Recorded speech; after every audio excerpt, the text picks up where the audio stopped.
Assalamualaikum warahmatullahi wabarakatuh. Perkenalkan, nama saya Sandrina Aulia dengan NIM 22096003. Pada kesempatan kali ini, saya akan mempresentasikan rangkaian akhir dari penyelesaian tugas akhir atas skripsi saya. Pada pemaparan ini, saya akan menjelaskan dua hal utama, yaitu alur penelitian skripsi saya sejak tahap pengambilan data atau sejak tahap pengajuan judul hingga diperolehnya kesimpulan, serta penjelasan rinci terkait kode atau sintaks yang saya gunakan di dalam proses pengolahan data itu sendiri. Nah, tujuan dari pemaparan ini bukan hanya untuk menunjukkan hasil akhir saya, tetapi juga untuk menjelaskan bagaimana proses berpikir saya dan juga tahapan yang saya lakukan di dalam menyelesaikan skripsi tersebut. Untuk proses penyusunan skripsi saya sendiri diawali dari tahap pengajuan judul yang cukup panjang dan sempat mengalami beberapa kali revisi hingga akhirnya disetujui. Nah, setelah judul itu diterima, saya mendapatkan dua dosen pembimbing. Dosen pembimbing satu saya dipilih berdasarkan kesesuaian dari bidang keilmuan dengan topik dari skripsi saya, karena beliau memang mampu dan memiliki kompetensi di bidang tersebut. Dan sementara untuk dosen pembimbing dua lebih berfokus pada aspek sistematika dan tata cara penulisan agar skripsi saya tersusun secara akademik dan juga sesuai dengan pedoman. Alasan saya memilih judul penerapan autoregressive integrated moving average atau ARIMA dalam forecasting produksi batubara di PT KTC Coal Mining dan Energi adalah dari ketertarikan pribadi saya terhadap analisis data dan keinginan saya untuk bisa mengerjakan penelitian yang aplikatif dan memiliki manfaat nyata bagi perusahaan. Lalu saya juga ingin membuktikan bahwa data yang selama ini digunakan untuk laporan ternyata dapat diolah menjadi dasar pengambilan keputusan. Nah, secara teknis sendiri, metode ARIMA tersebut dipilih karena sesuai dengan cara untuk menganalisis data runtut waktu atau time series yang relevan untuk melakukan peramalan produksi berdasarkan data historis. Nah, setelah melakukan atau menetapkan dosen pembimbing, saya mulai melakukan konsultasi secara rutin. Dosen pembimbing satu saya lebih banyak memberikan arahan terkait kedalaman materi, ketepatan metode, dan juga alur analisis. Nah, sedangkan dosen pembimbing dua saya membantu dalam perbaikan struktur penulisan, bahasa ilmiah, dan juga kerapian dari format. Lalu setelah melalui proses bimbingan yang cukup intens, saya diminta untuk menyelesaikan bab 1 hingga bab 3, lalu kemudian diseminarkan pada tahap seminar proposal atau sempro. Nah, usai sempro dan melakukan revisi, saya mengurus surat izin penelitian melalui bagian akademik. Lalu surat tersebut saya gunakan untuk mengajukan permohonan data kepada PT yang bersangkutan. Setelah itu, saya mendapatkan persetujuan dan balasan resmi dari pihak perusahaan tersebut. Lalu, saya melakukan pengambilan data produksi yang dibutuhkan untuk penelitian saya. Nah, data yang telah diperoleh tadi, kemudian saya olah menggunakan Python sebagai alat bantu analisis. Dengan tahapan pengolahan dan sintaks yang saya gunakan sebagai berikut. Pada tahap awal, saya mengimpor library yang saya butuhkan seperti Pandas, lalu ada NumPy, untuk perhitungan numerik, serta modul dari ARIMA untuk membangun model dari peramalan. Lalu terdapat pula beberapa library untuk visualisasi data seperti Matplotlib, Seaborn, serta ada beberapa fungsi statistik seperti Adbular, lalu Boxcox, dan Aljungbox. Library ini saya gunakan karena masing-masing memiliki fungsi yang spesifik dan juga mulai dari pengolahan data, pengujian stasionaritas, dan hingga bagian evaluasi model secara statistik. Selanjutnya saya membaca dataset menggunakan perintah pd.read csv untuk mengimpor file csv ke dalam bentuk data frame. Nah, setelah itu saya menampilkan 5 baris. Pertama, menggunakan data frame.head untuk memastikan struktur dari datanya yang telah terbaca dengan benar, terutama pada kolom umum dan juga kolom aktual. Nah, dari hasil tampilan awal tersebut dapat dilihat bahwa nilai produksinya masih memiliki satuan MT. Nah, sehingga masih perlu dilakukan proses pembersihan agar dapat dianalisis secara numerik. Lalu ada cleaning. Lalu di sini mulai dilakukan cleaning data dan juga preprocessing data. Nah, pada tahap ini saya mengubah kolom mount menjadi format datetime agar dapat dikenali oleh sistem sebagai data runtut waktu. Nah, konversi ini penting karena model ARIMA itu memerlukan indeks waktu yang terstruktur dan juga benar agar bisa dianalisis.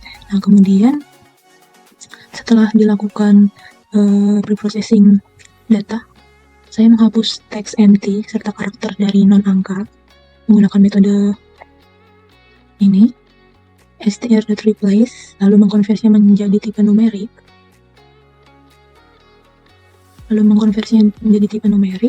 Agar nilai produksi dapat dihitung secara sistematis dalam proses pemodelan. Nah, di sini saya juga mengecek lagi perbedaan setelah dilakukan cleaning tersebut, apakah sudah berubah atau belum.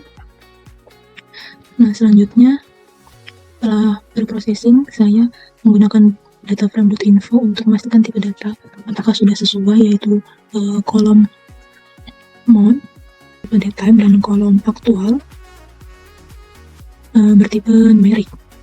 Saya juga menggunakan DF aktual, dataframe aktual, dan describe untuk melihat statistik deskriptif seperti rata-rata, standar deviasi, nilai minimum, dan nilai maksimumnya dari data yang sudah saya import tadi.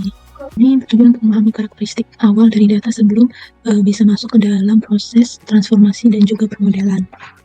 Nah, selanjutnya saya mulai memvisualisasikan data produksi dari batubara tersebut, dan saya urutkan berdasarkan bulan. Di sini saya menggunakan grafik garis, dari sns.lineplot untuk melihat pola produksinya. Nah, dari grafik ini dapat melihat adanya tren yang naik dan juga tren yang turun, serta terlihat fluktuasi yang cukup signifikan, sehingga dapat diduga bahwa data yang terlihat ini masih belum stasioner. Komponen-komponen yang ada di sini merupakan komponen yang bisa membentuk berbagai di gambar ini. Visualisasinya ini penting untuk membantu mengidentifikasi pola dan juga melakukan pengujian statistik yang lebih lanjut. Nah, selanjutnya yakni ada transformasi Box-Cox. Nah, transformasi Box-Cox sendiri di sini digunakan untuk mengatasi kemungkinan variasi yang tidak stabil. Saya melakukan transformasi Box-Cox ini menggunakan fungsi Box-Cox.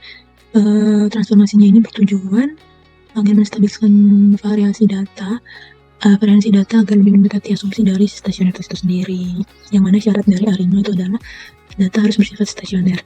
Nah, dari hasil plot ini diperoleh nilai lambda optimal yang mendekati 1, di mana sebelumnya bernilai 0,39 dan sekarang setelah ditransformasi bernilai 1, yang menunjukkan bahwa distribusi datanya menjadi lebih stabil dibandingkan dengan sebelumnya. Fungsi ini digunakan untuk mengubah variasinya agar lebih stabil. Artinya, ketika sudah mendekati 1, maka variasi sudah bernilai stabil. Nah, ini merupakan visualisasi lagi untuk data yang telah selesai ditransformasi menggunakan metode Box-Cox tadi. Dapat dilihat pula perbedaannya, garis-garis yang muncul di sini lebih padat atau tidak terlalu jauh jaraknya ketimbang yang sebelumnya. Nah, selanjutnya yakni menguji ADF untuk stasionaritas terhadap rata-rata.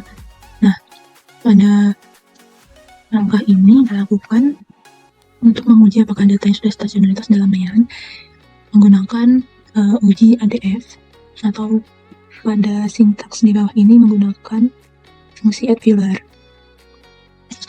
Nah, pada hasil yang tertera di bawah ini, ADF-nya sendiri menunjukkan bahwa p-value-nya masih lebih besar dari 0,05. Nah, sehingga datanya masih dinyatakan belum stasioner terhadap rata-rata. Syarat untuk menjadikan data stasioner terhadap rata-rata yakni dengan menjadikan p-value-nya lebih dari 0,05, yakni bisa dengan melakukan proses differencing untuk menstasionerkan data terhadap bayangan. Nah, di sini differencing memiliki sintaks yakni data frame transform, memiliki sintaks seperti berikut ini. .diff, di mana berfungsi untuk mengurangi nilai sekarang dengan nilai sebelumnya. Nah, dapat dilihat dari hasil setelah dilakukan differencing, yakni nilai p-value-nya sudah berada di bawah 0,05, yang mana telah berhasil dilakukan differencing sebanyak 1 kali. Oleh karena itu, D-nya bernilai 1. Lalu di sini merupakan visualisasi. Saya menggunakan SNS PLT bisa memvisualisasikan data setelah dilakukan differencing. Terlihat lebih rapat daripada yang sebelum dilakukan differencing. Lalu di sini saya melanjutkan dengan menyiapkan data untuk mengidentifikasi model dari ARIMA. Untuk menentukan parameter P dan juga Q, saya membuat plot ACF dan juga PACF menggunakan plot underscore ACF dan juga plot underscore PACF. Nah, dari grafik tersebut terlihat bahwa beberapa lag signifikan itu muncul pada PACF hingga lag ketiga. Nah, sehingga saya mempertimbangkan beberapa model tentatif seperti 310 yang mana 3 ini didapatkan dari nilai AR atau PACF-nya ini, 1 dari diferensial dan 0 itu dari nilai MI-nya, karena tidak ada yang keluar dari batas intervalnya. Maka dari itu mengambil nilai 0. Nah, berikut beberapa model tentatifnya. Lalu dilakukan penaksiran parameter dari ARIMA. Nah, selanjutnya saya mengestimasi beberapa model kandidat menggunakan fungsi dari ARIMA dan membandingkan koefisien serta p-value masing-masing parameter. Model yang seluruh parameter signifikan kemudian diuji kembali menggunakan dua metode pengujian yang bernama uji Aljumbock dan juga residual bersifat white noise atau Kolmogorov-Smirnov. Result underscore estimasi ini berfungsi untuk melatih semua model dan juga menyimpan hasil. Lalu tabel-tabel koefisien yang muncul ini berdasarkan dari sintaks yang telah dibuat di atas ini. Pada tahap uji signifikansi parameter ini mengujikan dua metode untuk melihat mana parameter yang paling baik, yakni uji Aljumbock ini sendiri dilakukan dengan harapan bahwa model akhirnya itu sendiri nanti akan memberikan nilai yang layak dengan nilai akhir yang lebih dari 0,05. Nah, di sini didapatkan satu model atau satu parameter yang terbaik berdasarkan uji residual Aljumbock ini, yakni 310 dengan kesimpulan yakni layak. Ini membuat ulangan yang mana semisal alfanya itu sesuai, maka akan dikembalikan baris yang berisi kesimpulan tersebut menjadi layak. Namun jika tidak sesuai, maka akan mengembalikan nilai yakni tidak layak. Yang mana habis itu datanya akan tersimpan ke dalam data frame yang berbentuk baris, yang akan ditampilkan dalam bentuk baris. Nah, di sini adalah fungsi untuk menampilkan dari datanya dalam bentuk tabel, menampilkan datanya. Nah, lanjut yakni untuk uji selanjutnya yakni Kolmogorov-Smirnov, yang mana merupakan pengujian terakhir. Output yang diberikan yakni 0,819, yang mana lebih dari 0,05, yang berarti residunya itu berarti layak atau normal. Ini merupakan rumusnya untuk menentukan dari Kolmogorov-Smirnov. Di sini saya menggunakan fungsi langsung dari ARIMA, lalu membuat rumus untuk Kolmogorov-Smirnov-nya. Lalu di sini juga terdapat ulangan, dan selanjutnya yakni membuat model ARIMA berdasarkan hasil dari uji sebelumnya. Model ARIMA data frame transfer faktual dengan order atau ordo 310 dapat dibuat atau dilakukan fake modelnya dengan menggunakan sintaks berikut ini. Nah, lalu kenapa di sini menggunakan sintaks ini? Dikarenakan setelah differencing tidak perlu konstanta. Nah, setelah di model di fit, maka selanjutnya mengambil fitted value-nya dan juga melakukan forecasting dari model ARIMA-nya. Di sini saya melakukan forecasting selama 12 bulan ke depan, oleh karena itu N-nya atau jumlahnya itu berjumlah 12. Setelah itu saya melakukan pengembalian skala data yang dari hasil forecast menjadi fitted dan juga fitted value-nya ke dalam skala awal, yakni melakukan inverse box scope transformasi. Forecast original ini merupakan sintaks untuk mengembalikan ke dalam skala asli atau ke MT-nya. Nah, setelah itu dilakukan plot dari hasil fitted-nya dan forecast-nya pada data asli. Setelah itu saya membuat visualisasi. Di sini saya menggunakan dua kolom, yakni forecast dan juga bulan. Lalu saya membuat grafiknya seperti yang terlihat pada gambar yang terdiri dari aktual, fitted, dan juga forecast. Dari gambar ini dapat dilihat produksinya menjadi stabil sekitar 100 ribuan MT. Nah, setelah model 100 ribuan MT itu dalam bulannya. Nah, lalu dilakukan evaluasi modelnya menggunakan MAPE dan juga RMSE, yang mana merupakan tahap akhir dalam mengevaluasi akurasi dari model yang telah saya buat menggunakan MAPE dan juga RMSE. Nah, pada data frame dari evaluasinya di sini menggunakan kolom bulan, data aktual, dan juga nilai dari forecast-nya. Nah, setelah itu dibuatkan metrik per bulan dari nilai MAPE dan juga RMSE. Terdapat pula nama-nama bulan yang dibuat dalam bentuk dictionary. Lalu setelah dibuat evaluasi modelnya, dapat dilihat outputnya di sini bahwa MAPE-nya berkisar antara 37,67% dan juga RMSE-nya 18.524 metrik ton.